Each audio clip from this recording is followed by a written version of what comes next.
I share an article today after going on.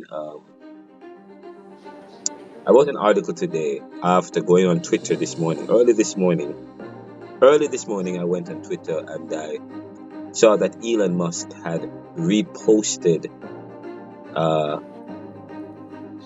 a tweet that Amuse had tweeted, and and he responded saying, "Interesting."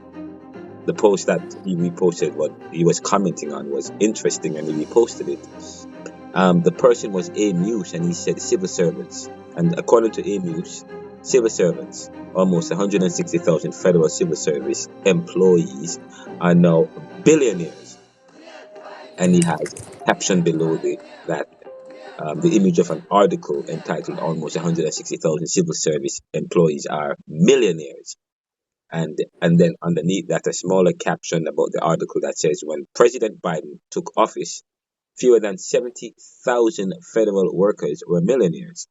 By 2022, the number grew to 76,889,000. The number ballooned to 155,334 by September of 2024. It is likely there are now 160,000 millionaires working for President Trump. It is likely, so they're not sure. However, I I wrote an article. I responded. I responded, and and and I wrote a blog entitled "Is the American Dream Under Siege?" Under siege. Federal billionaires, DEI cuts, and the politics of race. So in response to this, because they seem to be promoting the idea that um, under Biden, a lot of DEI hires have become millionaires. Federal workers have become millionaires. So I responded, "Is the American dream under siege? Federal millionaires, DEI cuts, and the politics of race." In the article, I said, according to Elon Musk, it's interesting. According to Elon Musk, it's, and I quote, "interesting and that Amuse is reporting that," and I quote, "almost 160,000 federal civil service workers are now millionaires," end quote. So I responded.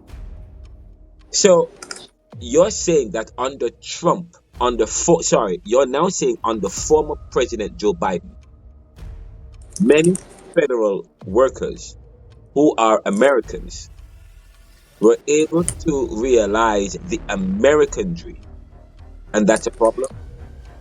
No, wait.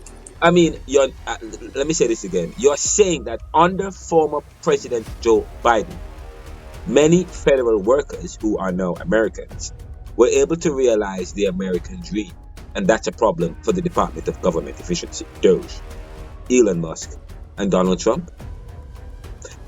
So the plan is to impoverish these millionaires who had worked for the government. I heard, by the way, I heard Musk got richer under Biden. Okay, he got richer. He worked for the government and he got richer as well. Okay, but that's not the problem. So if truth be told, the problem is that some black people got rich. That's the problem. Black people got rich. The federal government over the years allowed black people to get rich.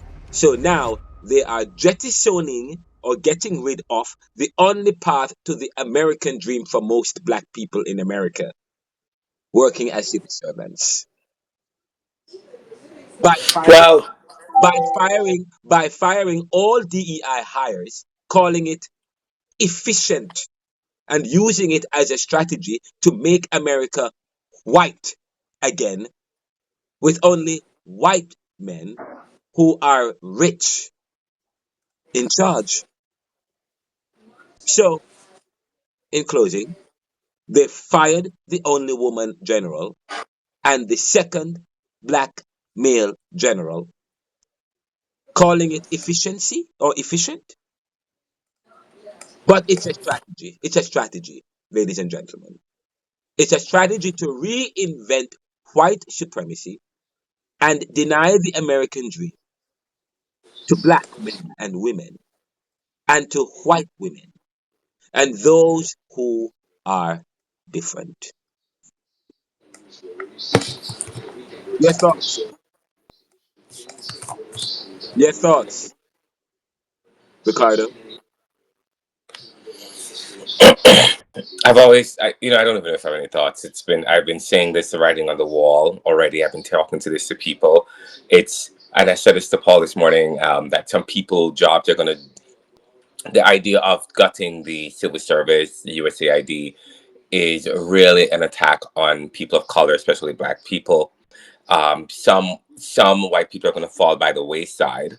They're going to fall by the wayside, but it's an idea of cleaning house, so then you could start filling back some of these jobs again with half, but make sure these people who get these jobs that they're going to be filling with, it's going to be it's not going to be people of color anymore. It's going to be a certain color race of people are going to be in these jobs. This morning, not to change the subject, they hired a pardon czar. Did you saw that? The lady that was in jail for 21 years and Trump had pardoned her in 2018 or something like that, or I don't know when he pardoned her.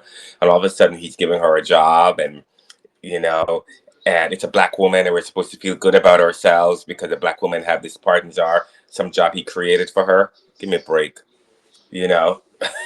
I mean, do you see what he do there? You saw what he did there. He hired a woman, a Black woman, and give her some job that was created. Give me a break. Give me a Created for break. what? A pardon czar, you say? Yes. To pardon criminals, or to Yes. pardon people who, well, I Yeah. mean, to pardon who? People who are whatever like it is. like But we don't. I have Hold on. What about we don't have parole anymore? listen. I mean, the And Renaldo, I president. really can't talk much about it. I have to call you back because we have to dig deep into this. I'm not ready for this Last because time we right now. talked about South Africa, and I said to you, part of the thing is that people believe that the U.S. was in the part of Project 2025 is on the basis that people believe that the U.S. was in decline.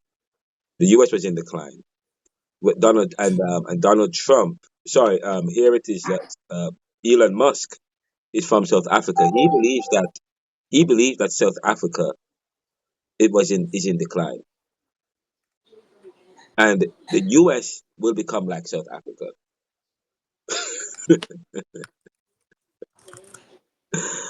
That's what he believes, and so now they're doing everything they can to make sure that South Africa, U.S. doesn't become like South Africa. South Africa was a much more powerful and impactful and effective country. But part of the problem with South Africa is that they became DEI. I mean, although it was predominantly black, white Under a people, it strategy was of efficiency. This is the Neoliberal podcast. I'm Renaldo McKenzie. You can check the story out at the Neoliberal at renaldocmckenzie.com, the Neoliberal post, or you can check the story out you can follow my Twitter at Renaldo McKenzie. You can visit the Neoliberal journals at theneoliberal.com, you can visit the Neoliberal blogs by going to renaldocmckenzie.blogspot.com. What good?